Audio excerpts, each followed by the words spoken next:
বিশেষ নিবিড় সংশোধন, আপনি আগেও বলেছেন যে বিশেষ এই শব্দটার আইনি বৈধতা নেই, তাহলে শুধুমাত্র কি ভোটের আবহে একটা পলিটিক্যাল এজেন্ডা? তিনি তার মাথার থেকে যখন বার করেছেন, তিনি তার রাজনৈতিক প্রভুদের অনুমতি দিয়েছেন। হ্যাঁ, তিনি যে প্রভুভক্ত সে ব্যাপারে কোনো সন্দেহ নেই। ইউপিতে 2 কোটির ওপর নাম কেটে, ইউপিতে 2 কোটি, 2.25 কোটি নাম কেটেছে, গুজরাতেও নাম কেটেছে। এই নামগুলো কিন্তু পরবর্তীকালে 1, 2, 3 করে দেখলাম, আমরা দেখবো বেশিরভাগে মুসলমানদের নাম কেটেছে, দলিতদের নাম কেটেছে। বিহারে আমরা তথ্য প্রমাণ করে দেখিয়ে দিচ্ছি, কিশনগঞ্জের থেকে ওরা কেটেছে মহিলাদের নাম, যেখানে মনে হয় মহিলা ভোটাররা তাদের বিরুদ্ধে যেতে পারে। মুসলমান, দলিত, মহিলা, ওদেরটা সফটওয়্যার টার্গেট গুলোকে কেটেছে।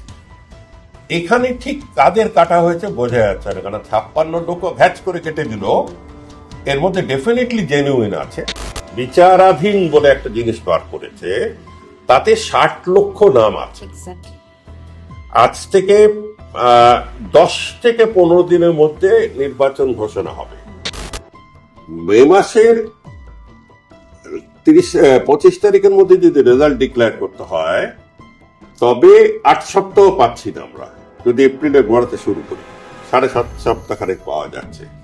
অতএব সোজা কথা হলো, ইলেকশন যখন ডিক্লেয়ার হতে যাচ্ছে তখন অব্দি কিন্তু 20 লক্ষর বিবাদ যাচ্ছে না। এই প্রথম স্বাধীনতার পরে একটি রাজ্যের 60 লক্ষ ভোটার, তারা ইলেকশনের দিন অব্দি জানতে পারবে না তারা ভোটার কিনা। 60 লক্ষ না হলো 30-35 লক্ষ জানতে পারবে না। Huge number. এর জন্য কে দায়ী?